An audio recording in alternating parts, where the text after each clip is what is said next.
माँ दुर्गा जी की 9वीं शक्ति का नाम सिद्धिदात्री है। ये सभी प्रकार की सिद्धियों को देने वाली हैं। मार्कंडेय पुराण के अनुसार आड़िमा, महिमा, गरिमा, लघिमा, प्राप्ति, प्राकाम्य, ईशित्व और वशित्व ये 8 सिद्धियां होती हैं। ब्रह्म वैवर्त पुराण के श्री कृष्ण जन्म खंड में यह संख्या 18 बताई गई है। इनके नाम इस प्रकार हैं: आड़िमा, लघिमा, प्राप्ति, प्राकाम्य, महिमा, ईशित्व, वशित्व। सर्वकामावसायिता, सर्वज्ञत्व, दूरश्रवण, परकाय प्रवेशन, वाक सिद्धि, कल्प वृक्षत्व, सृष्टि संहार कारण, सामर्थ्य, अमरत्व, सर्वन्यायकत्व, भावना सिद्धि। माँ सिद्धिदात्री भक्तों और साधकों को ये सभी सिद्धियां प्रदान करने में समर्थ हैं। देवी पुराण के अनुसार भगवान शिव ने इनकी कृपा से ही इन सिद्धियों को प्राप्त किया था। इनकी अनुकंपा से ही भगवान शिव का आधा शरीर देवी का हुआ था। इसी कारण वह लोक में अर्धनारीश्वर नाम से प्रसिद्ध हुए। माँ सिद्धिदात्री 4 भुजाओं वाली हैं। इनका वाहन सिंह है। ये कमल पुष्प पर भी आसीन होती हैं।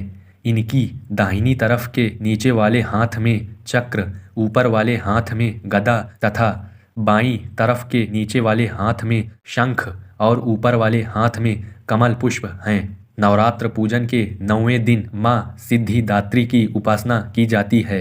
इस दिन शास्त्रीय विधि विधान और पूर्ण निष्ठा के साथ साधना करने वाले साधक को सभी सिद्धियों की प्राप्ति हो जाती है। सृष्टि में कुछ भी उसके लिए अगम्य नहीं रह जाता। ब्रह्मांड पर पूर्ण विजय प्राप्त करने की सामर्थ्य उसमें आ जाती है। प्रत्येक मनुष्य का यह कर्तव्य है कि वह माँ सिद्धिदात्री की कृपा प्राप्त करने का निरंतर प्रयत्न करे, उनकी आराधना की ओर अग्रसर हो। इनकी कृपा से अनंत दुख रूप संसार से निर्लिप्त रहकर सारे सुखों का भोग करता हुआ वह मोक्ष को प्राप्त कर सकता है। 9 दुर्गाओं में माँ सिद्धिदात्री अंतिम है। अन्य 8 दुर्गाओं की पूजा उपासना शास्त्रीय विधि विधान के अनुसार करते हुए भक्त दुर्गा पूजा के 9वें दिन इनकी उपासना में प्रवृत्त होते हैं। इन सिद्धिदात्री माँ की उपासना पूर्ण कर लेने के बाद भक्तों और साधकों की लौकिक पारलौकिक सभी प्रकार की कामनाओं की पूर्ति हो जाती है। लेकिन सिद्धिदात्री माँ के कृपा पात्र भक्त के भीतर कोई ऐसी कामना शेष बचती ही नहीं है जिसे वह पूर्ण करना चाहे।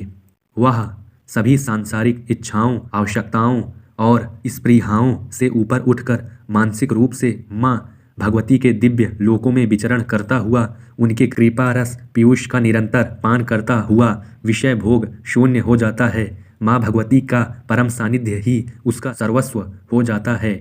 इस परम पद को पाने के बाद उसे अन्य किसी भी वस्तु की आवश्यकता नहीं रह जाती। माँ के चरणों का यह सानिध्य प्राप्त करने के लिए हमें निरंतर नियमनिष्ठ रहकर उनकी उपासना करनी चाहिए। माँ भगवती का स्मरण, ध्यान, पूजन हमें इस संसार की असारता का बोध कराते हुए वास्तविक परम शांतिदायक अमृत पद की ओर ले जाने वाला है।